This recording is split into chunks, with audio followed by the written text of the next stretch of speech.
नमस्कार, सगरमाथा टेलिभिजनको प्रस्तुति एसटिभी च्याटमा यहाँलाई स्वागत छ।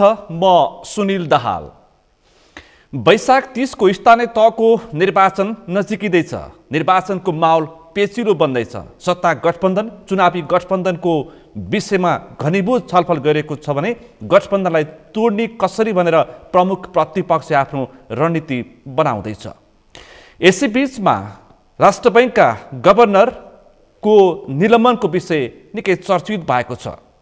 किन यो समयमा गभर्नर निलम्बन गर्नु पर्यो र अर्थमन्त्री जनार्दन शर्मा किन यति धेरै यो विषयमा उत्तेजित भइरहेका छन् भन्ने प्रश्न पनि उठेको छ। मुलुक आर्थिक सङ्कटतर्फ उन्मुख भइरहेको बेलामा किन गभर्नर छुनु पर्यो भन्ने विषय अहिले टीका टिप्पणी र चर्चाको विषय छ।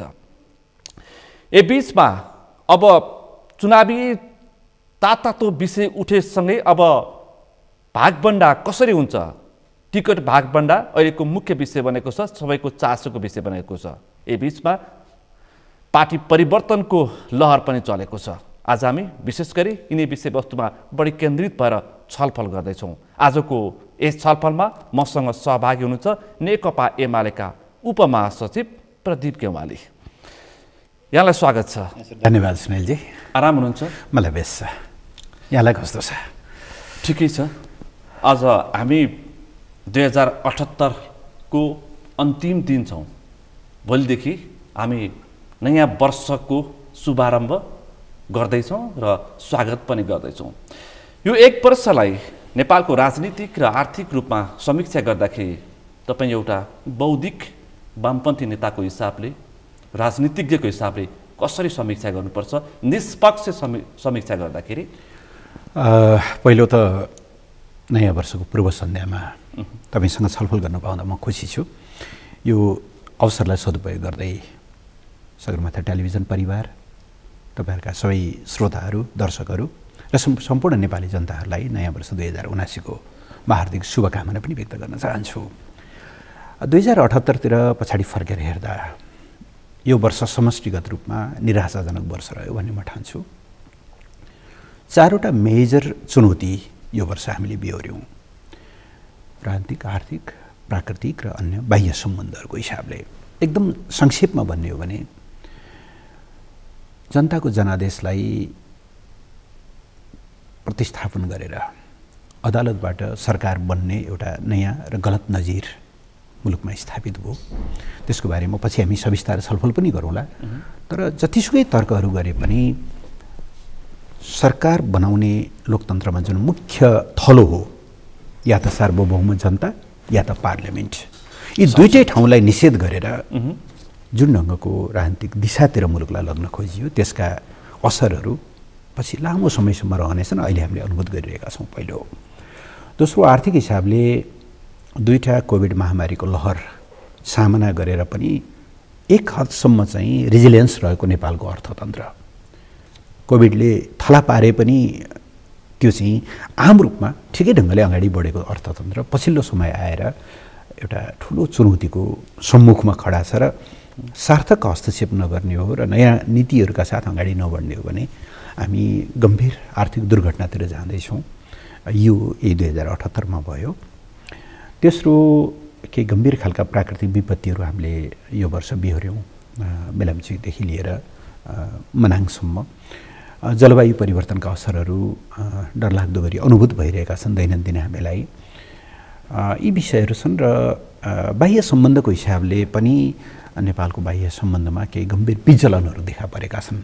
सधैँभरि हामीले राख्ने गरेको सन्तुलित, संलग्न र एउटा परिपक्व बाह्य सम्बन्धमा चाहिँ केही दरारहरू, केही विचलनहरू देखा परेका छन्। त्यसो भएर समष्टिगत रूपमा भन्ने हो 2078 हाम्रा लागि, नेपाली जनताका लागि, नेपाल राष्ट्रका लागि सुखद रहेन भन्छु। म चाहिँ उपलब्धिमूलक देखिएन। कार्यपालिका, न्यायपालिका, व्यवस्थापिका समेत अस्तव्यस्त नै देखियो। दलहरूको टुटफुट उस्तै देखियो। नेकपा एमाले टुक्रियो। झन्डै 2/3 को हाराहारमा रहेको वामपन्थी सरकार ढल्यो। कोरोना कहर, आर्थिक बन्दी, अर्को ठुलो विषय भनेको बहुचर्चित एमसीसी संसदबाट पारित भएको छ। परराष्ट्रको विषय पनि अत्यन्तै धेरै पेचिलो बन्यो, त्यसको दूरगामी असर पर्न सक्छ भनेर हामी प्रक्षेपण गरेका छौँ। यसबाट अब हामीले के पाठ सिक्ने नयाँ वर्षमा? अब 79 को लागि हामीले के पाठ सिक्नुपर्छ भन्ने मेरो प्रश्न हो। 2079 पहिलो त हामी कामना गरौँ यो जनताको ताजा जनादेशबाट मुलुक सञ्चालित हुने लोकतन्त्र लिगमा आउने वर्ष बनोस्। अब यदि सरकार कर्तव्यच्युत भएन भने, अरू खालका दाउपेचमा लागेन भने वैशाख 30 गते स्थानीय तहको निर्वाचन र आउने मङ्सिरमा प्रतिनिधि सभा र प्रदेशसभाको निर्वाचन हुनेछ। यद्यपि गठबन्धनमा रहेका, सरकारमा रहेका दलहरूको नियत चाहिँ अनेकौँ खोटहरू छन्, अनेकौँ प्रश्नहरू उठाउने ठाउँ छन्। त्यसभन्दा पहिलो त 2079ले यो लिगबाट बाहिर जहाँ गएको छ राजनीति, जनताको जनादेश अनुसार सरकार चल्ने एउटा लोकतन्त्रको न्यूनतम एउटा चाहिँ विशेषताबाट पनि, मापदण्डबाट पनि जसरी बाहिरिएको छ, हामी आशा गरौँ 2079ले यो कोर्स करेक्सन गर्नेछ।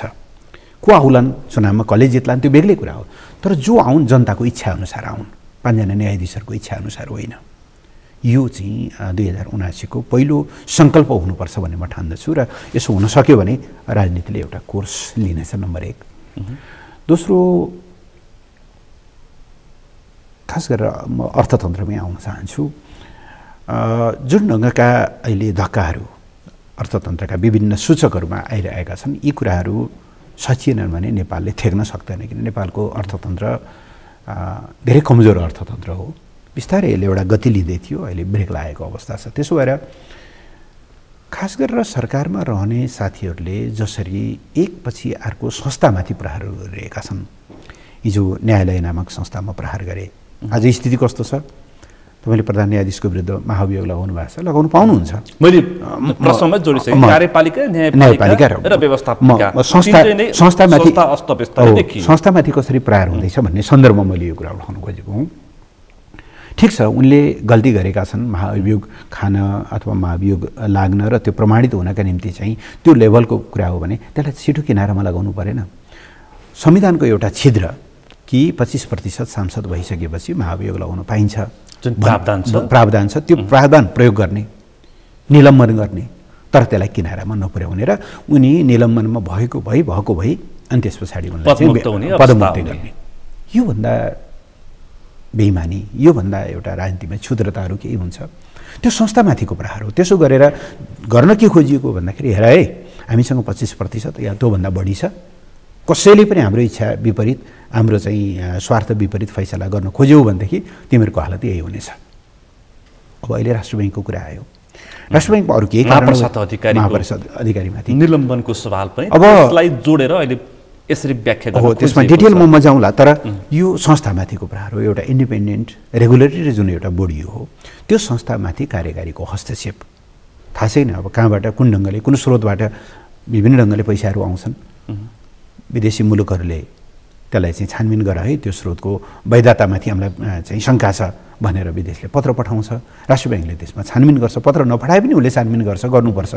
यही देशभित्रै त तपाईँले 10 लाखभन्दा बढीको कुनै डिपोजिट गर्नुभयो भने तपाईँले कारण खोलाउनुपर्छ, कारण देखाउनुपर्छ, स्रोत खोज्छ भने चाहिँ बाहिरबाट आउने 40 करोड अथवा त्योभन्दा अगाडि अरबका कुराहरू छन्, स्रोत खोज्दैन। नेपाल अन्तर्राष्ट्रिय राडारमा छैन।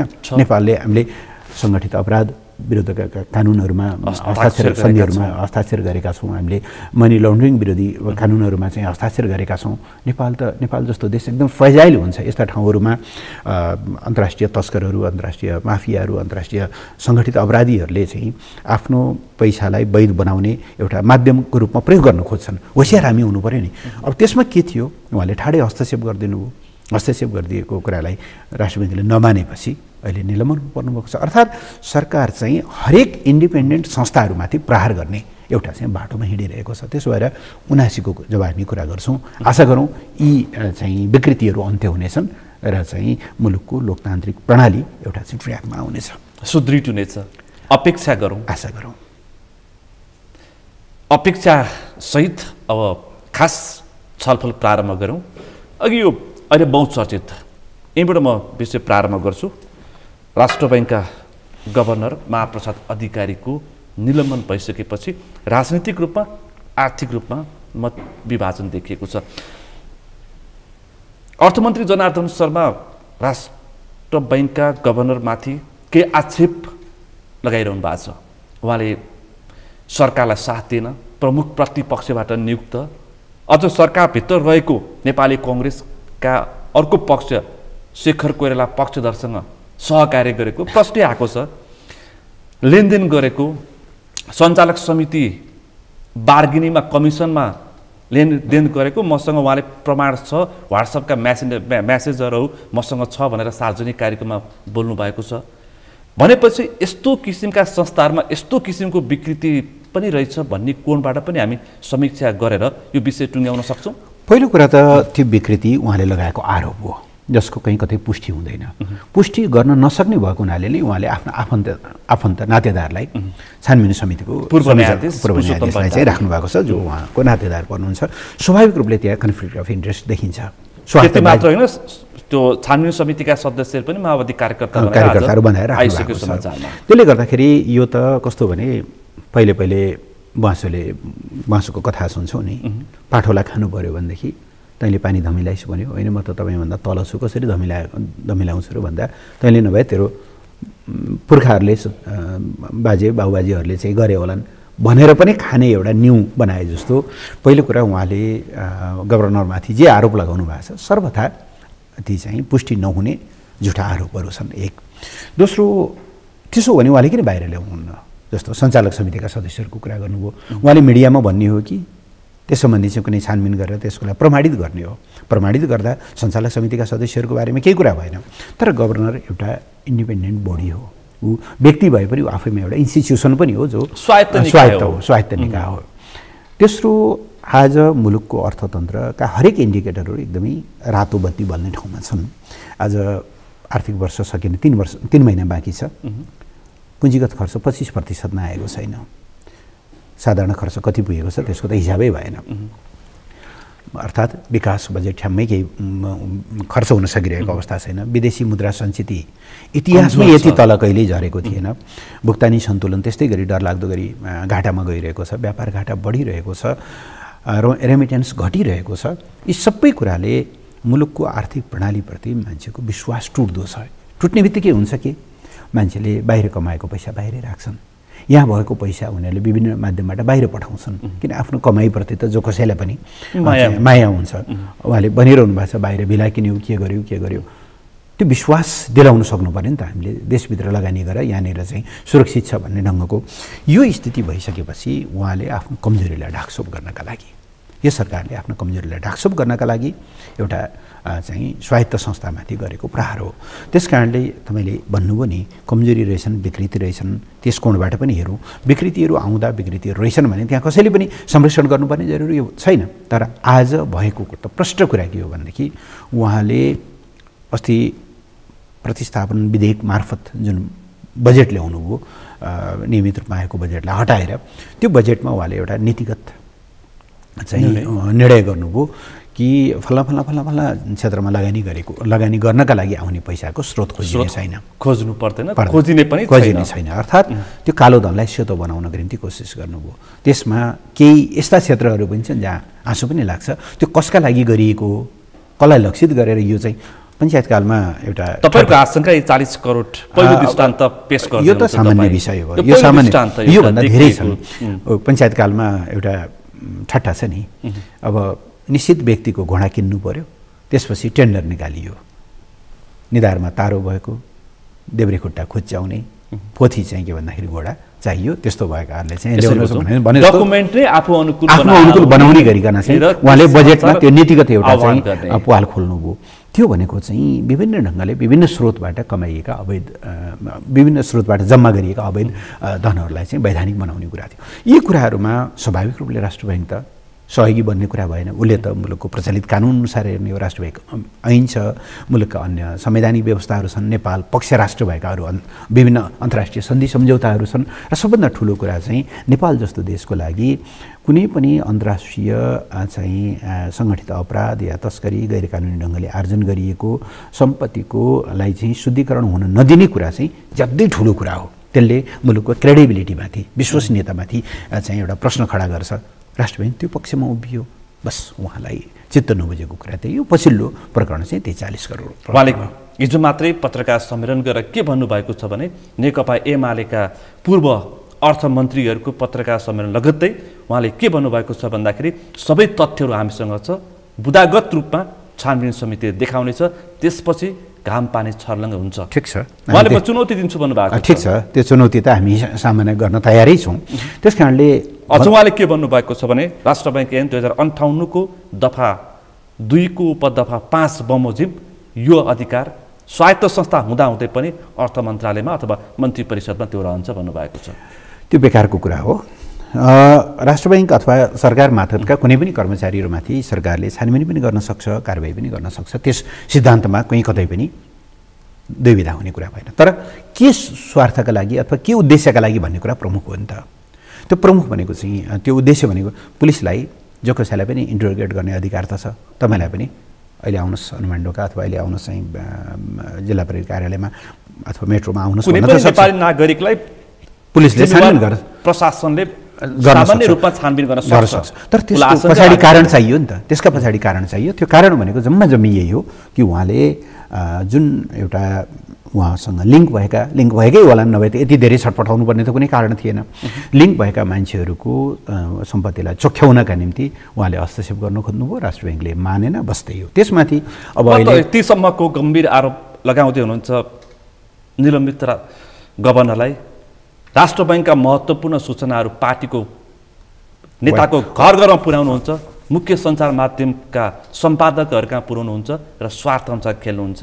त्यसकारण यो देशलाई नै यो अहिलेको अर्थतन्त्र यति धेरै अस्थिर हुनुको उपज राष्ट्र ब्याङ्कका गभर्नर भनेर सार्वजनिक कार्यक्रम निरन्तर पुँजीगत खर्च नहुनु राष्ट्र ब्याङ्क, अनि मुद्रा सञ्चित घट्नुको कारण राष्ट्र ब्याङ्क, त्यस पछाडि व्यापार घाटा बढ्नुको चाहिँ कारण राष्ट्र ब्याङ्क, मुलुकको अहिले जुन आर्थिक व्यथितिहरू देखिएको छ राष्ट्र ब्याङ्क, योभन्दा चाहिँ क्षुद्र खालका टिप्पणीहरू केही हुँदैन। यसमा हामी धेरै जानु नै परेन। मूल कुरा यो सरकार हरेक संस्थाहरूलाई भत्काउन चाहन्छ। मेरो एकदमै प्रष्ट मान्यता त्यही हो। यो सरकार हरेक प्रत्येक संस्थाहरू जो आफ्नो इच्छा अनुसार चल्दैनन्, किनभने उहाँहरूको मनसाय एउटा कन्ट्रोल्ड एउटा चाहिँ रेजिम चलाउने हो। निश्चित ठाउँका कोठरीबाट मुलुकलाई चाहिँ नियम कानुन सिस्टम संवैधानिक पद्धति लोकतन्त्र अनुसार होइन कि अँध्यारो कोठामा केही निर्णयहरू गर्ने, त्यो निर्णयका आधारमा राज्य चलोस्। राज्य त्यसरी त चल्दैन, राज्यका अङ्गहरू त त्यसरी चल्दैनन्। अनि जहाँ जहाँ चल्दैनन् तत्त ठाउँमा प्रहार। मैले प्रधान न्यायाधीशको कुरा गरेँ। हिजो उहाँहरू आफै होइन र प्रजातन्त्रलाई लोकतन्त्रलाई संविधानलाई रक्षा गरिदियो भनेर जय जयकार गरेको, त्यही बापत होइन। उहाँहरूले चाहिँ के भन्दाखेरि गएको भदौतिर कहिले हो, उहाँहरूले चाहिँ के भन्दाखेरि दोस्रो या तेस्रो चाहिँ महत्त्वपूर्ण चाहिँ पद र पदवी पदक उहाँहरूले चाहिँ के भन्दाखेरि प्रधान न्यायाधीशलाई दिएको। हिजो आफ्नो इच्छा अनुसार गरिदिएको हुनाले, जसकेलाबाट सरकारमा जाने बाटो खोलिदिएको हुनाले उहाँ महान हुनुभयो। त्यस कारणले उहाँहरूलाई पुरस्कार दिनुभयो। उहाँहरूले चाहिँ पदक दिनुभयो। अझ अरू बाँकी 5जनालाई पदक, अझ प्रधान न्यायाधीशलाई त मन्त्री पदै दिनुभयो भन्ने चर्चा छ होइन। पछि जब आफ्नो इच्छाअनुसार चल्ने स्थिति बनेन, 100% सबै त दासै भएर त हिँड्दैनन् होला नि त। त्यसो भइसकेपछि त्यहाँ प्रहार सुरु भयो। आज कुनै न्यायाधीशले थोरै पनि उहाँहरूको इच्छा विपरीत केही निर्णयहरू गर्न थाल्यो भनेदेखि त्यस पछाडि कारबाही हुन्छ। यो ढङ्गले हरेक इन्स्टिट्युसनमाथि उहाँहरू धावा बोल्न चाहनुहुन्छ। त्यसको पछिल्लो श्रृङ्खला हो राष्ट्र ब्याङ्कको गभर्नरमाथि गरिएको कारबाही। त्यसबाट उहाँले के भन्नुभयो भन्ने बारेमा तपाईँहरूको मूल्यवान समय वेस्ट गर्नुपर्ने। तपाईँहरूको तत्कालीन नेकपाको अध्यक्ष, हालका अध्यक्ष नेकपा एमालेको प्रधानमन्त्री हुँदा केपी शर्मा ओलीले गरे सांसदलाई मन्त्री बनाए भनेर बहुत चर्चा भएको थियो। अहिले कानुन मन्त्री नै गोविन्द बन्दी नै जसले अब जसले चाहिँ उहाँले त्यसको त्यो पैरवी गर्नुभयो, माननीय हुन्न, प्रतिनिधि सभाको सदस्य हुनुहुन्न। त्यसकारणले संस्था भत्काउनु, लोकतान्त्रिक पद्धति भत्काउनु उहाँहरूको मनसाय हो। मैले माओवादी केन्द्रबाट आएका साथीहरूले यो काम गरिरहेको कुरामा मलाई त्यति ठुलो आश्चर्य लागेको छैन, किनभने उहाँहरूको यो सिस्टमप्रतिको एउटा विश्वास भनेको बाध्यात्मक विश्वास हो। तर अनौठो के लागिरहेको छ भने नेपाली कङ्ग्रेस जसले आफूलाई देशको सबभन्दा ठुलो लोकतान्त्रिक शक्ति भन्छ, सबभन्दा पुरानो भन्छ, लोकतन्त्रको चाहिँ एकदम गुणगान गाउन छोड्दैन, यस्ता कुराहरूमा साक्षी मात्रै होइन कि सहयोगी बनिरहेको देख्दा हिजो त्यसै गरी कसैको उल्काटमा उहाँहरूले तत्कालीन प्रधान न्यायाधीश सुशीला कार्कीमाथि महाअभियोग लगाउनुभयो, अहिले सदनमाथि लगाइरहनु भएको छ। हिजो त्यसै गरी उहाँहरूले विभिन्न संस्थाहरूमा हस्तक्षेप गर्नुभयो, अहिले राष्ट्र ब्याङ्कका गभर्नरमाथि गरिरहनु भएको छ। उहाँहरूको इच्छा अनुसार चल्न नचाहने, हरेकलाई यसै गरी किनारा लगाउन खोज्ने उहाँहरूको मनसाय माथि कङ्ग्रेस किन यसरी चाहिँ लतारिँदै गएको छ। यही विषयमा मैले यही कुर्सीमा कङ्ग्रेस माओवादीका नाम चलेका नेताहरूलाई यही प्रश्न गरेँ, तपाईँहरू हिजो विधिको विपक्षमा ओली गए भनेर चर्को आवाज उठाउनुहुन्थ्यो, विरोध गर्नुहुन्थ्यो, तर त्यसको निरन्तरता तपाईँहरू किन गर्दै हुन्छ? यदि उहाँले त्यसो गरेको किन निरन्तरता भइरहेछ भन्दाखेरि उहाँहरूको जवाब छ यो आवश्यकताको उपज हो। आवश्यकता भनेको त्यही सत्तामा जानु, त्यसको अधिकतम दोहन गर्नु, आफ्ना नजिकका मान्छेहरूलाई नियुक्त गर्नु, भोलि के हुन्छ थाहा छैन। त्यसो भएको हुनाले जति हो आजै लिनुपर्ने जति सबै लाभहरू लिउँ। कार्यकर्ताहरू रोइराखुन्, कार्यकर्ताहरू मरिराखुन्, कार्यकर्ताहरूले गुनासो गर्दै राखुन्, तर माथिको सत्ता स्वार्थको लागि अहिले हामी चुनावी गठबन्धनकै कुरा गरौँ न। भरतपुरका नेपाली कङ्ग्रेसका कार्यकर्ताहरूका आवाजहरू हामी तपाईँहरूले रेडियो टेलिभिजनमा बजाइ पनि रहनु भएको होला। कङ्ग्रेस नेताको घर दैलो पुगिरहेका छन्। यहाँबाट एउटा वचन लिएर फर्किन्छन्। हिजो त्यहाँ भएका सबै वडा प्रमुखहरूले, वडा अध्यक्षहरूले चाहिँ हामी बागी हुन्छौँ, हामीलाई यो चाहिँ माथिबाट थोपरिएको गठबन्धन मन्जुर छैन भनिरहेका छन्। तर माथि जम्मा एउटै स्वार्थ छ, शेरबहादुर देउवाजीलाई फेरि एकचोटि प्रधानमन्त्री बन्नु छ। त्यसका लागि आउने चुनावमा, संसदीय चुनावमा चाहिँ यो गठबन्धन नभत्कियोस्, एक्लै लड्छु भन्ने त उहाँसँग आँट छैन। नेपाली काङ्ग्रेस आज यो हालतमा पुगेको छ, उहाँको कारणले यो हालतमा पुर्याउनु भएको छ कि एउटा ओडामासम्म पनि हामी एक्लै लड्छौँ नि त। जहाँ हामी बलियो छौँ, निश्चित जित्ने ठाउँहरूमा एक्लै लडौँ, जहाँ हामी अलिकति कमजोर छौँ त्यहाँ चाहिँ तालमेल गरौँ पनि होइन नि त। उहाँहरूको त माथिदेखि 6743 वडामा तालमेल गर्ने ठाउँमा काङ्ग्रेस पुग्यो भन्नुको तात्पर्य कङ्ग्रेस अब एउटा वडामा पनि एक्लै लड्ने अवस्थामा छैन। त्यो अवस्थामा पुगेको स्थितिभित्र उहाँलाई चाहिएको छ आउने संसदीय चुनावमा पनि यी साथीहरूले साथ दिउन् र फेरि एकचोटि प्रधानमन्त्री बन्न पाइयोस्। अब जहाँ प्रचण्डजीको माओवादी केन्द्रको अवस्था, पार्टी त तीव्र रूपले विघटनको दिशामा गइरहेको छ। हिजो कहाँ कुन अवस्था थियो? कुनै बेला सिट्ठी लगाउँदा माओवादीले सिट्ठी लगायो भने मान्छे सडकमा आउँथे, ठप्प हुन्थ्यो। काठमाडौँ ठप्प भएको 2067 साल वैशाखको घटना तपाईँ हामी सबैलाई थाहा छ। माधव नेपाल प्रधानमन्त्री भएको बेलामा रिङ रोड पुरै घेरिन्थ्यो हैन। 1.5 लाख आज स्थिति यस्तो भएको छ, आज स्थिति यस्तो भएको छ कि हे नेपाली कङ्ग्रेस, हामीलाई यति ठाउँमा चाहिँ सिट दिनुहोस्, नभएदेखि हाम्रो अस्तित्व कायम नरहने भयो। अस्ति शशाङ्क कोइरालाको एउटा रमाइलो टिप्पणी आएको थियो। अब माओवादीका धेरै साथीहरू त एमालेमा गइसके, अब बाँकी बिचरा केही साथीहरू छन् उहाँहरूलाई कङ्ग्रेस हुँदैछन्, अथवा हामीले संरक्षण नगर्ने भने त तिनीहरूको त बिचल्ली हुन्छ नि त। त्यसो भएर भविष्य छैन, त्यसो भएको हुनाले संरक्षण गरिदिउँ।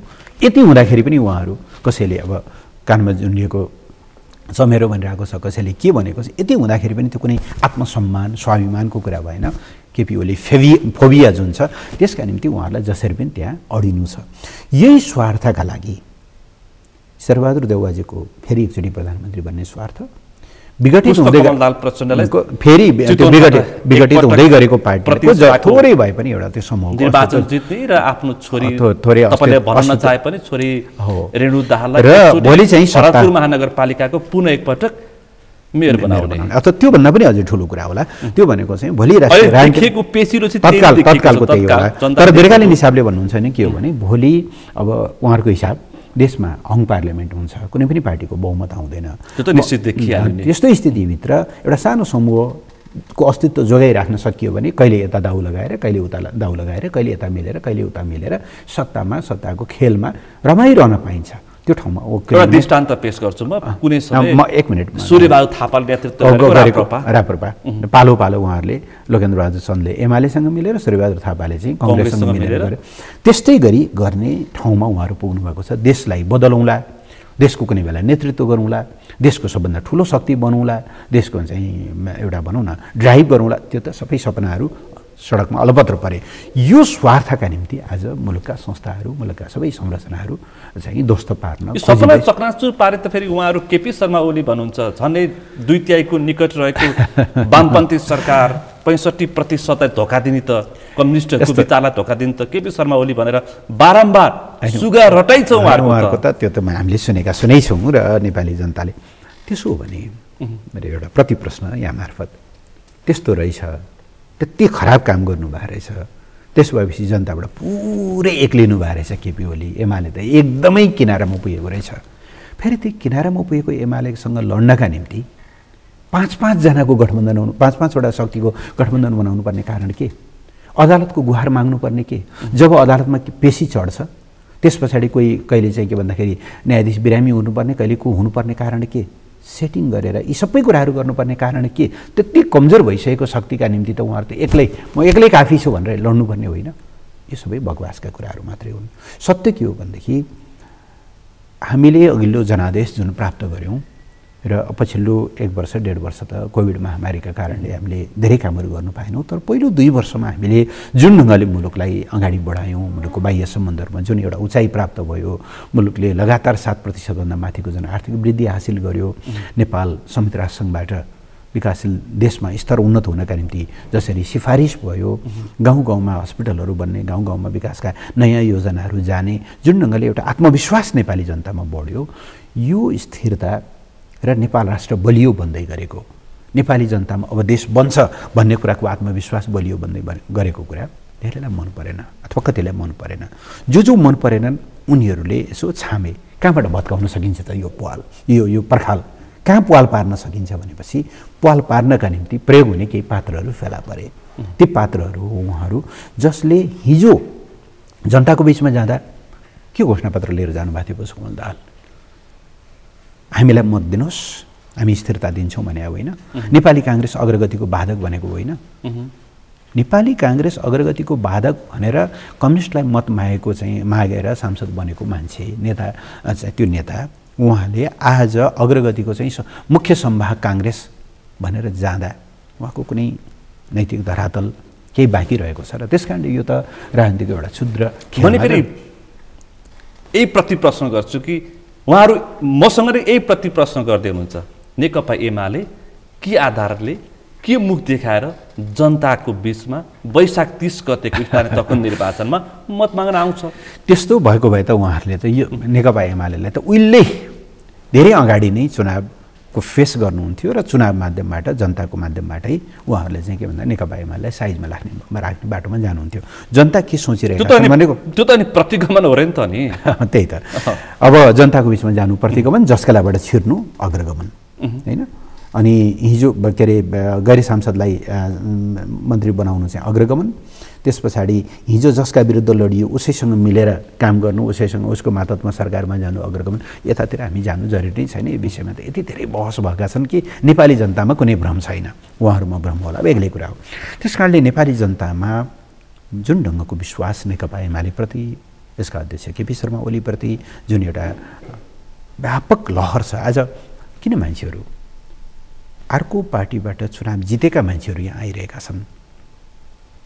जहाँ जाउँ हामी हजारौँको सङ्ख्यामा पार्टी प्रवेश गरिरहेका छन्।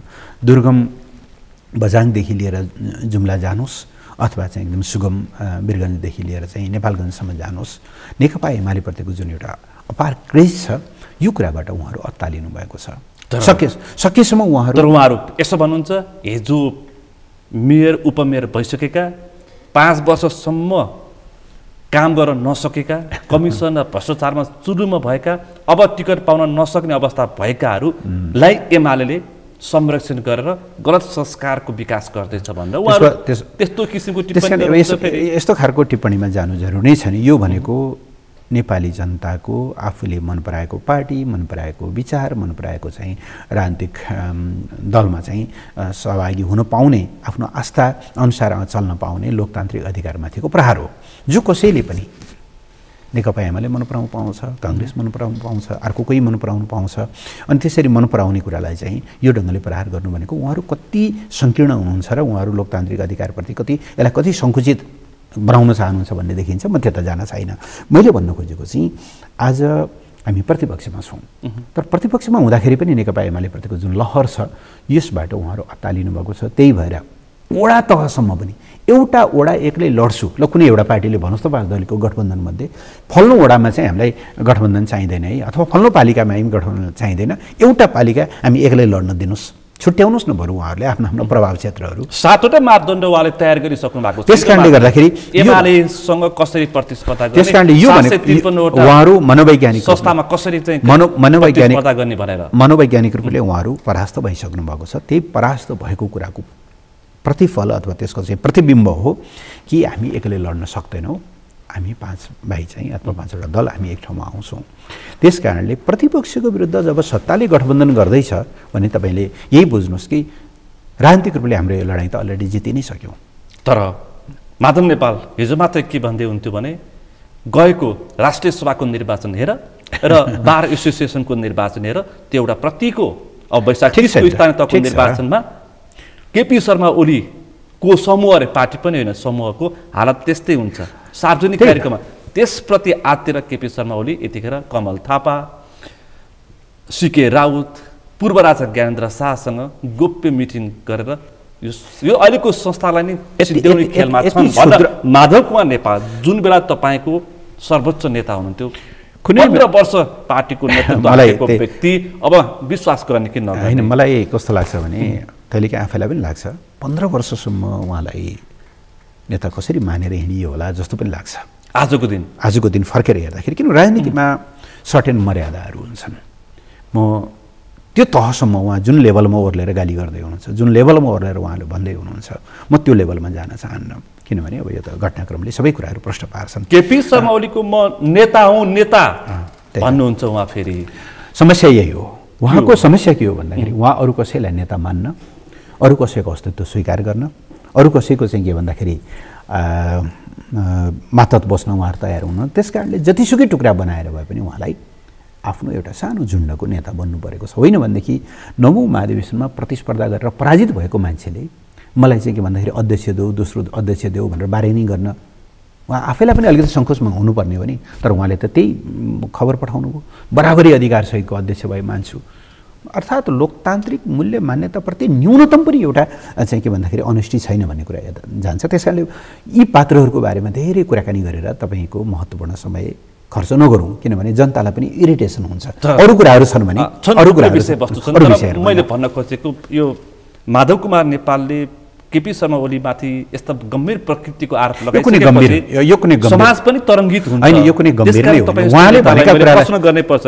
अब पूर्व राजा ज्ञानेन्द्र शाहसँग 5 तारे होटलहरुमा छलफल भइरहेछ भनेपछि जसले पार्टीको निर्णय बेगर अब मलाई भन्न बाध्य पार्नुभयो, कसले कहाँ निर्णय गरिएको थियो? दरबारको पश्चिम ढोकामा एउटा एउटा पालभित्रबाट शेरपान महाराज धिराज मलाई चाहिँ के भन्दाखेरि प्रधानमन्त्री तोकी पाऊँ भनेर चाहिँ निर्देशन गर्न के अरे त्यो बिन्ती पत्र हाल्नका निम्ति पार्टीले निर्णय गरेको थियो। दाम चढाउनको निम्ति पार्टीले निर्णय गरेको थियो। त्यस कारणले यस्तो खालको विगत भएका साथीले यदि धेरै कुराहरू नगर्दा राम्रो। त्यस कारणले म त्यतातिर जान चाहन्न। किन भन्नुहुन्छ फेरि मसँग गोप्य किसिमका सूचनाहरू छन्, म भोलि आवश्यक पर्यो भने आवश्यक परि सुनाइदिन्छु, आवश्यक पर्यो भन्नुहुन्छ। अहिले नै सार्वजनिक गरे भइगयो नि त। आजका मितिमा चुनावको मुखतिर सार्वजनिक गर्छु भन्नुभएको छ उहाँले। ठिक छ, गर्न दिनुहोस् न। जति बेला गर्नु होला त्यति बेला फेरि छलफल गरौँला, अरू विषयमा जाउँ। अब यो अहिलेको विषय भनेको यो सत्ता गठबन्धन, 5 दल एक ठाउँमा उभिने निर्णय गरिसकेको छ। वडा तहसम्म एमालेसँग प्रतिस्पर्धा गर्ने तयारी गरेको छ। यति बलियो छ। मैले केही विगतको 74 को तथ्याङ्क हेरेको थिएँ। करिब करिब 25% जो स्थानमा स्थानीय तहको स्थानमा चाहिँ थोरै मतले एमाले पराजित भएको छ, थोरै मतले एमाले विजयी भएको छ। 25% मा थोरै मतले मात्रै एमाले विजयी भएको अवस्थामा माधव कुमार नेपालको पार्टी र 5 दल, तपाईहरुबाट पार्टी फुटेको र 5 दल एकातिर हुँदाखेरि तपाईलाई यो मत भारी हुँदैन? हैन, पहिलो कुरा यो विश्वस्तता हैन, यो प्रतिको मेरो प्रश्न हो के यो क्याल्कुलेसन तपाईको सही हुन्थ्यो भने नेपाली कांग्रेसको पहिलो निर्णय के हुन्थ्यो भने हामी यो चुनावमा एक्लै लड्छौं। किनभने त्यति बेला जुन पार्टी यद्यपि स्थानीय तहमा त उहाँहरुको गठबन्धन नै थियो, तर यदि प्रतिनिधि सभा र प्रदेश सभाको कुरा गर्ने भने त हामी र माओवादी केन्द्र त गठबन्धन गरेर चुनावमा गएका थियौं। त्यो गठबन्धन पछि नेकपामा रूपान्तरित भयो। त्यो एउटा नेकपा तपाईँको हिसाबले अथवा सामान्य प्राविधिक हिसाबले भन्यो भने आज 3टा भएको छ। नेकपा एमाले छ, थोरै भए पनि माओवादी केन्द्र छ, अझै सानो भए पनि माधव नेपालको समूह छ। यी 3टा भागमा बाँडिएको वामपन्थी जनमतसँग लड्न काङ्ग्रेस एक्लै आँट गर्दैन भने त्यसले के अर्थ दिन्छ? तपाईँले जे हिसाब गर्दै हुनुहुन्छ नि, पहिलो कुरा त तपाईँले त्यसमा जोड्नुहोस् अहिले थपिएका यो 5 वर्षको बिचमा थपिएका करिब 35 लाख मतदाताहरू, उनीहरूको मूड, उनीहरूको मनोविज्ञान नम्बर 1। नम्बर 2 तपाईँले त्यसमा जोड्नुहोस् हामीले सरकारमा रहँदा गरेका कामहरू र त्यसले पारेको जनप्रभाव। त्यसमा जोड्नुहोस् यसबीचमा नेकपा एमालेमा प्रवेश गर्नेहरूको व्यापक लहर र नेकपा एमालेप्रति देखिएको क्रेज, नेकपा एमालेप्रति देखिएको आकर्षण र नेकपा एमालेप्रतिको जनताको विश्वास, यी सबै कुराहरू जोड्नुभयो भने तपाईँले गरेका सबै हिसाब किताबहरू त्यो धेरै पुरानो हिसाब किताबहरू छन्। उहाँहरूको होइन, मैले बारम्बारै यही भनाइ छ त। टिप्पणी के छ भन्दाखेरि 38 महिनामा के गरे, पानी जहाजदेखि रेलसम्म कुरा सपना देखाए। अनि अर्को यसरी मैले जोडेर अर्को प्रश्न गरेँ, यो निर्वाचनको मुखमा पार्टी प्रवेश गर्नेहरू काँचुली फेर्नेहरूको भर हुँदैन भन्नुहुन्छ फेरि उहाँहरू। त्यता नजाउँ न, तपाईँ अर्को हिसाब गर्नुहोस्। काङ्ग्रेसले सम्भवतः 266 सिट कति जितेको छ अघिल्लो चुनावमा र करिब त्यतिकै सङ्ख्यामा ऊ दोस्रो भएको छ। भनेको अर्थ करिब 585-86 कति सिटमा या त काङ्ग्रेसले जितेको छ या चाहिँ दोस्रो भएको छ। तपाईँको सोझो हिसाब गर्ने हो भने 100, 200, 500, 1000 भन्दा चाहिँ कमको मार्जिनमा नेकपा एमाले जितेका ठाउँहरू समेत जोड्ने हो भनेदेखि त तपाईँको सोझो हिसाबले त काङ्ग्रेसले त एक्लै 585-86 सिट जित्नुपर्ने होइन। अस्ति शेखर कोइरालाले यही प्रश्न सोध्दै हुनुहुन्थ्यो क्यारे सायद शेरबहादुर देउवाजीलाई, काङ्ग्रेसले जितेको र काङ्ग्रेस दोस्रो भएको ठाउँको चाहिँ ग्यारेन्टी गर्नुहुन्छ सभापतिजी भनेर। त्यो काङ्ग्रेस तपाईँको हिसाबमा त एमाले त फुटेको छ, अथवा एमालेबाट त केही साथीहरू बाहिरिएका छन्, एमालेको मत त बिचले मतलब थोरै भए पनि त्यत्रभित्र भएको होला। यो स्थितिभित्र कङ्ग्रेस जब एक्लै ऊ 266 सिटमा जितेको छ अनि अर्को ठाउँमा चाहिँ ऊ निकटतम प्रतिद्वन्दी छ थोरै मार्जिनबाट भने त्यो कङ्ग्रेस दाहिने हातमा माओवादीको बैशाखी टेकेर देब्रे हातमा माधव नेपालको लौरो टेकेर बल्ल बल्ल खडा हुँदैछ भने यसैले बोल्छ कि तपाईँ डाटामा जानु परेन, मनोविज्ञानले बोल्छ। अहिले उहाँहरूले अगाडि बढाइरहेका चाहिँ निर्णयहरूले बोल्छ। वडा तहसम्म पनि मैले फेरि पनि दोहोऱ्याएर भन्छु, वडा तहसम्म तालमेल गर्छु भने के एमालेलाई समाप्त पार्छु, एमालेसँग एक्लै लड्न सिद्धिन्छ सिद्धिँदैन, एमाले छोडिदिनुहोस्, एक्लै लड्न सक्दैन भने होइन। आजका मितिमा 5 दलीय गठबन्धनभित्रका प्रत्येक दलहरूको हैसियत के हो भने उहाँहरू एक्लै एउटा वडामा पनि एमालेसँग फेस गर्ने आँट गर्नुहुन्न।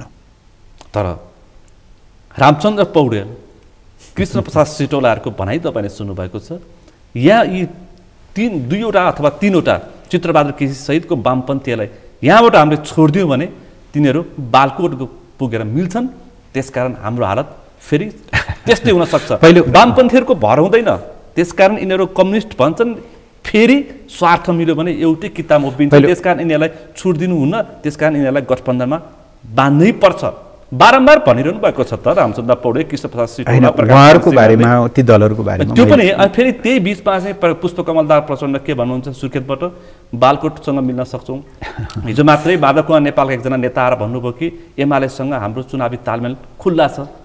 एकीकृत समाजवादीका नेताहरू त्यो भन्ने हुन्छ। पहिलो कुरा उहाँहरूले के भन्नुहुन्छ छोडिदिनुहोस्, नेकपा एमाले के भन्छ। पहिलो कुरा नेकपा एमाले अहिलेको चुनावमा एक्लै लड्छ।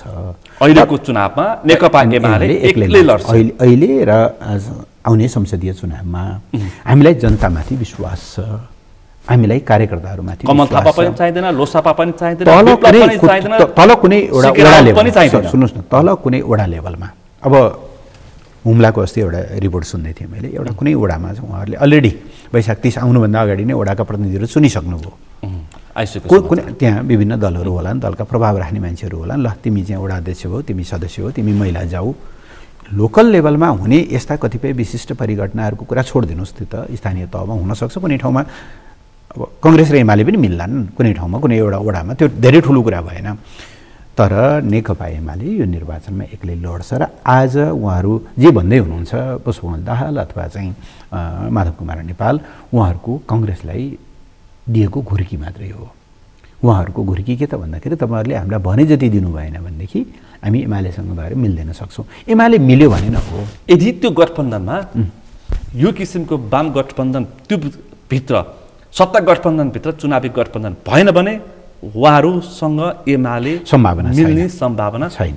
पटक्कै छैन। बिल्कुलै छैन। नेकपा एमाले एक्लै लड्छ। तल मैले भने नि वैशाख 28-29 गते यो खालको निर्णय भयो भनेर अर्को त्यस्तो भयो भने मलाई हामीले प्रकाशन गर्नु पर्दैन। तपाईले ढुक्कसँग राख्नुभयो हुन्छ। नेकपा एमाले आफ्नो खुट्टामा उभिएर लड्छ। राजनीतिमा जुन ढङ्गको एउटा भद्दा अवसरवाद देखिएको छ, तपाईले अघि राप्रपाको चाहिँ उदाहरण दिनुभयो, एकदम ठिक उदाहरण हो।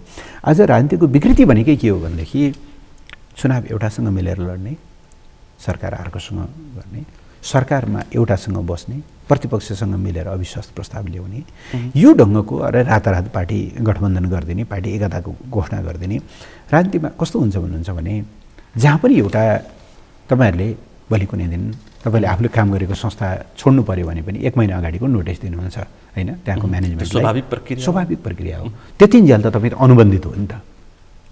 तपाईलाई त्यो संस्थाले एउटा प्लान बनाएर ल्याएको हुन्छ, तपाईँ अनुबन्धित हुनुहुन्छ। छोड्नुभन्दा अगाडि चाहिँ केही पूर्व जानकारी गराएर छोड्नुहुन्छ ताकि सम्बन्धित संस्थाले त्यसको वैकल्पिक व्यवस्था गर्न सकोस्।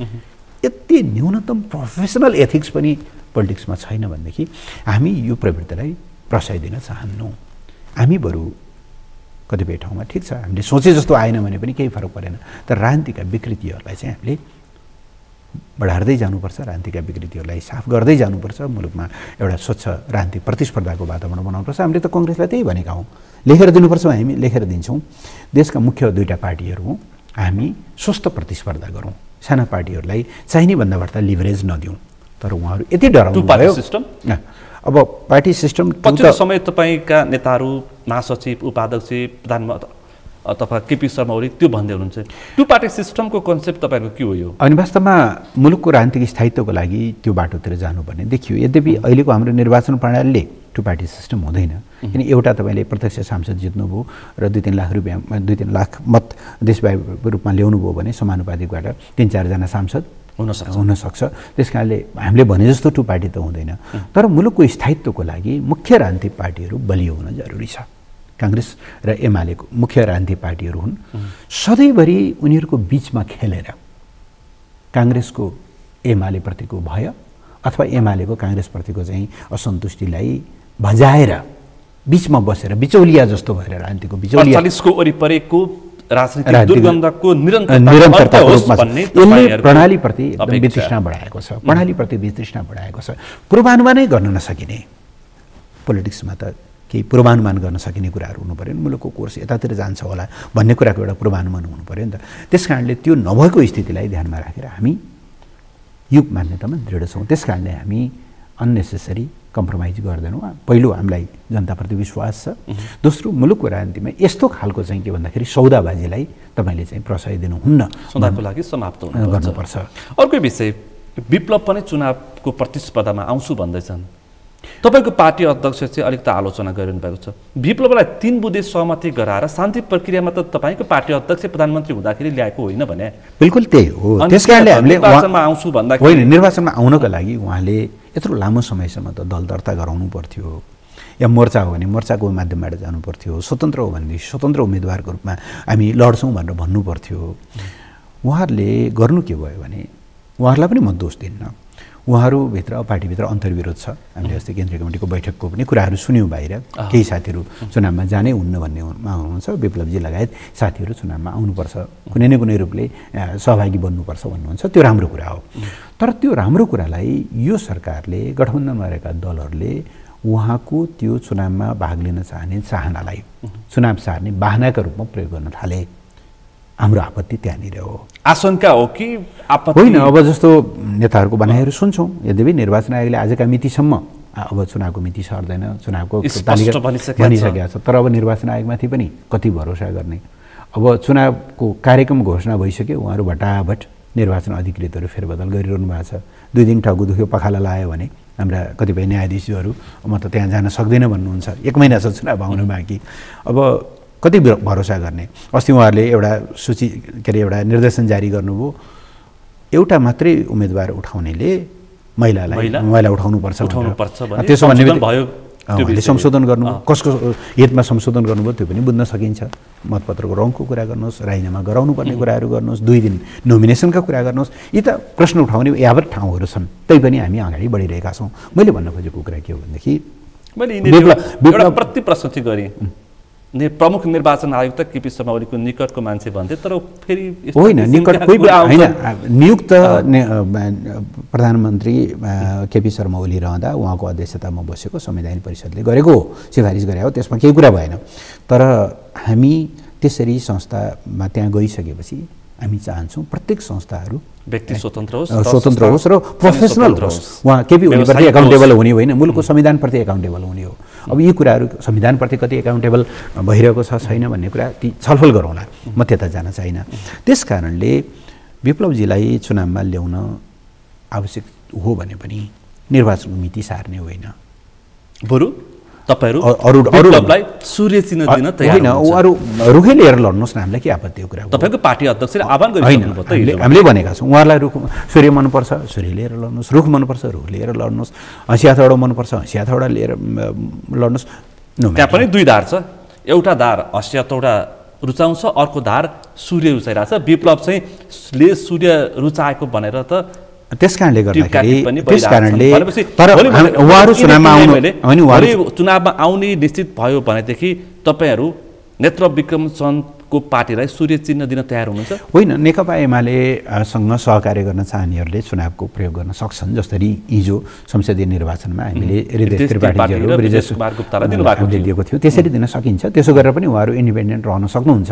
कसैले त्यसलाई प्रयोग गर्न चाहनुहुन्छ भने हामीले त्यसमा रिजिड छैनौँ, तर त्यो बहानामा चुनाव चाहिँ सार्न पाइँदैन हामीले भन्न खोजेको थियो। तर तपाईहरू विप्लवलाई सूर्य चिन्ह दिन चाहिँ तयार हुनुहुन्छ? अनि यदि उहाँहरूले चाहनुभयो भने हाम्रो मात्रै उहाँहरू पहिलो कुरा चुनावमा आउनुहोस्, हाम्रो आग्रह छ। किनभने अहिले अब हिंसाको बाटो जानु सम्भव छैन, बहिष्कार गरेर कसैलाई फाइदा हुँदैन, जनतासँग जोडिने महत्त्वपूर्ण माध्यम हो चुनाव। निर्वाचनमा जाने त उहाँहरू तयारीका साथ अहिले दौडधुप गरिरहनु भएको छ। अब यो अहिले हामीले अलिकति आर्थिक सङ्कटको विषय उठान गरेका थियौँ। देश त श्रीलङ्का हुन्छ भन्ने किसिमका चिन्ता आम जनमानसमा पुगिसकेको छ। होइन, श्रीलङ्का अब श्रीलङ्कासँग तुलना गर्नु अथवा चिलेसँग अथवा चाहिँ अर्जेन्टिनासँग तुलना गर्नु कति वाञ्छनीय हुन्छ मलाई थाहा छैन। अस्ति मात्रै तपाईँका पार्टीका पूर्व अर्थमन्त्री जिम्मेवार नेताले अब जबरजस्त अर्थतन्त्रमा हस्तक्षेप गर्नुपर्छ भन्ने सङ्केत दिइसके पछाडि त आर्थिक अवस्था त भयो भनेर चिन्ता व्यक्त गरिसक्यो। मुलुकको आर्थिक अवस्था एकदमै कमजोर हुँदैछ। अब कस्तो ठाउँमा छौँ भन्नुहुन्छ भने नि, स्वदेशी उत्पादन एकदम कमजोर छ, स्वदेशको आर्थिक गतिविधि एकदम कमजोर छ। तपाईँले राजस्वको लक्ष्य भेटाउने हो भने तपाईँले आयातलाई खुला गरिरहनु पऱ्यो, किनभने हाम्रो राजस्वको निकै ठुलो हिस्सा चाहिँ भन्सारले ओगट्छ। तपाईँले भन्सारबाट प्राप्त हुने राजस्व बढाउने हो भनेदेखि त आयातलाई त तपाईँले खुला गरिरहनु पऱ्यो। आयात खुला गर्ने बित्तिकै तपाईँलाई 2 ठाउँमा चाप पर्छ। एक, त्यसले विदेशी मुद्रा सञ्चिति खतम हुन्छ, घट्दै जान्छ। दोस्रो चाहिँ के भन्दाखेरि त्यसले व्यापार घाटा बढाउँछ। त्यस कारणले समग्र जुन आर्थिक सूचकहरूमा एकदम ठुलो दबाब परिरहेको छ, जुन ढङ्गले चाहिँ आर्थिक सूचकहरू नकारात्मक बन्दै गइरहेका छन्। र मलाई यी सबै इन्डिकेटर भन्दा पनि सबभन्दा ठुलो कुरा नेपाली जनतामा, नेपालका व्यवसायीहरूमा जुन ढङ्गको एउटा विश्वासको ठुलो सङ्कट कि मुलुक आर्थिक रूपले सर्भाइभ गर्छ भन्ने कुरामा चाहिँ विश्वास टुट्दो छ, यो सबैभन्दा गम्भीर कुरा हो। त्यस कारणले हस्तक्षेप जरुरी छ। अब हाम्रो आर्थिक फेलियर श्रीलङ्काको मोडलमा हुन्छ कि चिलेको मोडलमा हुन्छ कि अर्जेन्टिनाको मोडलमा हुन्छ कि हिजो ग्रिसको मोडलमा हुन्छ कि आई डोन्ट नो, तर जे होस् मुलुक एउटा गम्भीर एउटा आर्थिक सङ्कटतिर धकेलिँदैछ सरकारका अयोग्यताका कारण। तर यो जुन हामी नजिकै 2 छिमेकी मुलुक, एउटा पाकिस्तान, सार्कभित्रको एउटा श्रीलङ्काको दृष्टान्त लिँदाखेरि चाहिँ 3 वर्ष अगाडि मैले एउटा श्रीलङ्काबाट प्रकाशित राष्ट्रिय दैनिकको आर्टिकल पढेको थिएँ। ठ्याक्कै श्रीलङ्कामा 3 वर्ष अगाडि यही विषयमा जसरी अहिले हामी बहस गरेका छौँ, एउटा चिन्ताको साथ यस्तै किसिमको बहस भएको थियो। तर आर्थिक मुद्दा यस्तो अवस्थामा आइपुग्नुको उपज चाहिँ राजनीतिक अस्थिरताको उपज। भनेर त्यहाँ निष्कर्ष निकालेको छ। अब हामी त देशको माया गर्ने होइन, तपाईँ हामी त देशको माया गर्ने भनेपछि अब सत्ता पक्ष विपक्ष भन्दाखेरि पनि देश जोगाउने विषय पहिलो प्राथमिकता होइन। त्यसमा हामीले के कन्ट्रिब्युट गर्नुपर्छ? आज हामी निर्वाचन भन्दा भोलि कागज किन्ने खान नपाउने लाउन नसक्ने अवस्थामा पुग्यो भने त निर्वाचन भन्दा त यो विषय महत्त्वपूर्ण हुन सक्छ नि। सरकारले भन्नु पर्यो नि त, सरकारले भन्नु पर्यो कि हामी हात उठाउँछौँ, हामीले निर्वाचन गर्न नसक्ने ठाउँमा पुग्यौँ। श्रीलङ्काले चाहिँ विद्यार्थीहरूको प्रश्नपत्रका लागि चाहिँ कागज किन्न नसके जस्तै ठाउँमा पुग्यौँ भन्नु पर्यो। एकातिर उहाँहरू दम्ब गर्दै हुनुहुन्छ, मुलुकका आर्थिक इन्डिकेटरहरू ठिक छन्, हामीलाई लगाइएको फतुर आरोप हो भनेर, अनि अर्कोतिर चाहिँ यो स्थिति, यो त हुँदै भएन। त्यसकारणले पहिलो कुरा त बौद्धिक वर्ग र प्रतिपक्षले राजनीति गर्न खोजेको भनेर टिप्पणी गर्नु भएको छ, तर मान्छेले पत्याइरहेका छैन। त्यसकारणले पहिलो कुरा कहाँबाट सुरु गरौँ भने देशको आर्थिक अवस्था गम्भीर बन्दै गइरहेको छ, सम्हाल्न सकिन्छ अझै पनि होइन, तर बिस्तारै बिस्तारै नियन्त्रणभन्दा बाहिर जान थालेको छ। नम्बर 1 यहाँबाट सुरु गरौँ। दोस्रो, यसका निम्ति वर्तमान सरकारका लहडी संस्थामाथि हस्तक्षेप गर्ने, निश्चित स्वार्थ समूहहरूलाई पोस्ने खालका नीतिहरू जिम्मेवार छन्। दोस्रो, त्यहाँबाट सुरु गरौँ। तेस्रो हो भनेदेखि यी सबै सङ्कटको यसले बिस्तारै बिस्तारै हाम्रो भनौँ न दात्री संस्थाहरूमाथिको ले नेपाललाई गर्ने विश्वास बिस्तारै बिस्तारै घट्दो छ होइन। अस्ति मैले एउटा न्युज पढेको थिएँ, निर्वाचन आयोगले 19 देशसँग चाहिँ निर्वाचन सामग्री र निर्वाचनमा सहयोग पाऊँ भनेर चाहिँ चिठी लेख्यो। 19 देशमध्ये एउटाले पनि रेस्पोन्स गरेन। अनुदानको लागि जस्तै गरी सपोर्ट दिन सक्छौँ हामी, धेरै सिरियस कुरा। यद्यपि निर्वाचन आयोग साह्रै ठुलो कुरा माग्दैन, किन उसको लागि 12-15 अरब रुपियाँ होला, त्यसमध्ये केही गाडी माग्ने हो, मतपट्टिका माग्ने हो, छाप माग्ने हो, यस्तै चिजहरू माग्ने हो। निर्वाचन आयोगले माग्दा धेरै ठुलो कुरा माग्ने होइन, तर त्यति पनि नपत्याउने स्थितिमा हामी पुग्या हो। त्यो त धेरै सिरियस कुरा। त्यसकारणले यी 3टा दात्री राष्ट्रहरू र दात्री निकायहरूप्रति को घट्दो विश्वास, नेपालकै पनि स्वदेशी लगानीकर्ताहरूको घट्दो विश्वास र अर्थतन्त्रको यो सबै कुराहरू डरलाग्दो स्थितिलाई ध्यानमा राखेर सबै नै अहिलेको यो विषयलाई हामीले गम्भीरताका साथ चिन्ताका साथ बहस गरेको विषय त राजनीतिक नेतृत्वको फेलरको उपज होइन। बिल्कुल। त्यसकारणले हामी करेक्सन यहाँबाट सुरुवात गर्नुपर्ने हो। त्यसको लागि नयाँ वर्षले त्यो किसिमको हामीले अब त्यसकारणले हुनु के पर्यो भने जनादेश अनुसारको शासन, मुलुकको संविधान नियम र सिस्टम अनुसार चल्नु पर्यो। लहडमा तपाईँलाई कसैलाई मन लाग्यो नियुक्त गर्नुभएको छ, कसैलाई मन लाग्यो हटाउनु भएको छ, त्यो हुनु भएन। उसलाई टेस्ट गर्नु पर्यो होइन। गल्ती गरेको छ भने कसैलाई पनि क्षमा गर्नुपर्ने जरुरी छैन। तपाईँ परराष्ट्र मन्त्री राजदूत नियुक्तिको प्रक्रिया हेर्नुभयो। अब गभर्नरकै कुरा गरौँ, हामी सरकारमा हुँदाखेरि अर्को कुनै पार्टीले नियुक्त गरेको गभर्नर त हुनुहुन्थ्यो नि त, तर उहाँसँगै सहकार्य गरेर अगाडि बढायो भने नेतृत्व गरेको सरकारले सुशील कोइरालाले नियुक्त गर्नुभएको थियो सम्भवतः। भन्दाखेरि त्यो ठाउँमा पुगिसकेपछि सम्बन्धित व्यक्ति पनि प्रोफेसनल हुनु पर्यो, मुलुकको संविधान र कानुनप्रति एकाउन्टेबल हुनु पर्यो र तत्कालीन सरकारलाई जुन सरकार हो त्यो सरकारसँग समन्वयका साथ काम गर्नु पर्यो। यो काम वर्तमान सरकारबाट सम्भव भएन। उहाँहरू त्यसो गर्न चाहनुहुन्न। देशका लागि एक किसिमले उहाँहरू बोझा जस्तो बन्नुभयो। त्यसकारणले आशा गरौँ फेरि 79को अब दबाब जनपक्षबाट दबाब पर्न सक्छ। यो जुन विषय छ अहिले हामीले परराष्ट्र नीति आर्थिक नीतिमा राष्ट्रियताको एउटै आवाज हुनुपर्छ। अब अर्थनीति अथवा अर्थतन्त्र यति गम्भीर मोडमा पुगिसकेको छ, चिन्ताको विषय भइसकेको छ। नेकपा एमाले प्रमुख प्रतिपक्ष भए पनि राज्यप्रति उसको उत्तरदायित्व छ, हुनुपर्छ, स्वाभाविक पनि। अन्तिममा छु म, टिकटको बाँडफाँड कसरी हुन्छ? खल्तीबाट हुन्छ कि हिजो अस्ति झापामा एकजना रुँदै हुनुहुन्थ्यो? त्यहाँ हाम्रो 3टा कुराहरू छन्। मैले दृष्टान्त मात्र पेश गरेको। बिल्कुल। अब सबै आकाङ्क्षीहरूले टिकट पाउँदैनन्, किनभने हाम्रो 20 वर्ष लोकतान्त्रिक प्रक्रिया अवरुद्ध भयो। 54मा चुनाव भएपछि एकैचोटि 74मा मात्रै चुनाव भयो। त्यसबिचमा हुनुपर्ने 79मा 64मा 69मा र चाहिँ हुनुपर्ने 4वटा चुनावहरू स्किप गर्दाखेरि धेरै स्थानीय तहमा जनप्रतिनिधि बनेर सेवा गर्न चाहनेहरूको एउटा अवसरबाट उहाँहरू वञ्चित हुनुभएको छ। एउटा यो रियालिटी, त्यसले गर्दा टिकट चाहनेहरू उम्मेदवार बन्न चाहेको मैले एकदम बाँडफाँड कसरी हुन्छ भने वडा र पालिकादेखि छलफल सुरु हुन्छ। धेरै ठाउँमा सर्वसम्मत भइरहेको छ। तपाईँले सर्वसम्मत भइरहेको थाहा पाइरहनु भएको छ। नभए त्यसमा जिल्लाको र ले समेत सिफारिस गरेर गाउँपालिका र नगरपालिकाका मेयर उपमेयर अध्यक्ष उपाध्यक्षको फैसला चाहिँ हाम्रो प्रदेश कमिटीले गर्छ। एकल आएको छ भने त्यसलाई अनुमोदन गर्छ, 3टा आएको छ भनेदेखि त्यसमा छलफल गरेर निर्णय गर्छ र त्यस पछाडि महानगर र उपमहानगरका प्रमुखहरूको निर्णय चाहिँ केन्द्रले केन्द्रीय सचिवालयले गर्छ। हाम्रो स्पष्ट विधि छ र कतिपय ठाउँमा त यति लोकतान्त्रिक तरिका अवलम्बन गरिएको छ कि त्यो पालिकाभरिका सबै पार्टी सदस्यहरूले भोट हालेर जो सबभन्दा पपुलर छ उसलाई उम्मेदवार बनाएका पनि उदाहरणहरू छन्। त्यसबाट खल्तीबाट निकाल्ने भन्ने त कुनै जो आए पनि एमालेको आउने भएको कारणले हामी कहीँ कतै हस्तक्षेप गर्दैनौँ। त्यो कमिटी जसले चुनाव जिताउने हो, त्यो कमिटीले जसलाई मन पराउँछ, जसलाई हुनुपर्छ भन्छ, हामी उसको फैसलालाई सम्मान गरेर अगाडि बढ्छौँ। अन्तिममा हिजो मात्रै नेपालका लागि भारतीय राजदूतले भोज दिनुभएछ। त्यसमा पूर्व प्रधानमन्त्री, पालोला प्रधानमन्त्री, तपाईँका केही पार्टीका नेताहरू पनि लाइन लाएर जानुभएछ। मान्छेहरूले सामाजिक सञ्जालमा चर्को आलोचना गरिरहेछन्, पचेन यो भनिरहेछन्। अब सामान्यतया नपस्ने काम तपाईँहरू नगरिदिनुहोस् न। ठिकै हो। अब यो प्रश्न अब मलाई भन्दा पनि अन्यत्र गर्नुपर्ने प्रश्न हो। यसमा दुईटा कुरा छ। म एक मिनट भन्छु। यस्तोमा के हुन्छ भने अब राजदूत सम्बन्धित मुलुकको प्रतिनिधि हो। व्यक्ति जे भए पनि अब तपाईँले सहसचिव पठाउनुहोस्, सचिव पठाउनुहोस्, जुन लेभलको अथवा पोलिटिकल एपोइन्टमेन्ट भएको पठाउनुहोस्, ऊ राजदूत चाहिँ सम्बन्धित देशको प्रतिनिधिको हैसियतले त्यहाँ जान्छ। त्यस कारणले राजदूतले कतिपय कार्यक्रमहरू आयोजना गर्दा, जस्तो त्यो देशको राष्ट्रिय दिवसको सन्दर्भमा, संविधान दिवस, स्वतन्त्रता दिवसहरूमा चाहिँ मुलुकका प्रधानमन्त्रीहरू, राष्ट्रपतिहरू जान्छन्। त्यसलाई स्वाभाविक ढङ्गले लिनुपर्छ। त्यस कारणले यस्ता ठाउँहरूमा कस्तोमा जाने, कस्तोमा नजाने, कस्ता ठाउँमा जाने, कस्तो ठाउँमा नजाने भन्ने कुराको त्यसले दिने समग्र म्यासेजको कुरा चाहिँ सम्बन्धित व्यक्तिले आफूले ख्याल गर्नुपर्ने कुरा हो।